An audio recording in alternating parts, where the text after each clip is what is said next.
ജപ്പാനിലെ കുട്ടികൾ ചേർന്ന് രൂപം കൊടുത്ത ഒരു സംഘടനയാണ് കടലാസ് കൊക്ക് ക്ലബ്ബ്.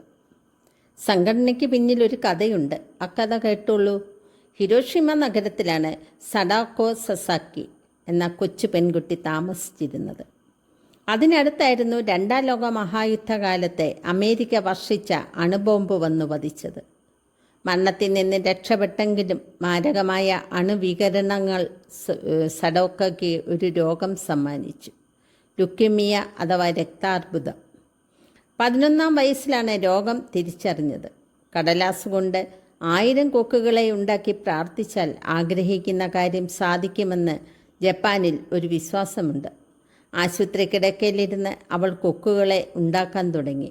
പക്ഷേ 1000 തികയ്ക്കാൻ വിധി അനുവദിച്ചില്ല. അതിനു മുമ്പേ അവളുടെ ജീവൻ പറന്നുപോയി. അവൾ നിർമ്മിച്ച 644 കൊക്കുകൾക്കൊപ്പം കൂട്ടുകാർ 356 കൊക്കുകളെ കൂടി ഉണ്ടാക്കി അവൾക്കൊപ്പം അടക്കം ചെയ്തു. 1945 അണുബോംബ് പതിച്ച സ്ഥലത്ത് 1958 സഡോക്കയുടെ പ്രതിമ സ്ഥാപിച്ചു. സഡോക്കയുടെ പ്രതിമയും കടലാസ് കൊക്കുകളും ഇന്ന് ലോകസമാധാനത്തിൻ്റെ പ്രതീകങ്ങളാണ്. വീഡിയോ ഇഷ്ടപ്പെട്ടെങ്കിൽ ലൈക്കും ഷെയറും ചെയ്യുമല്ലോ.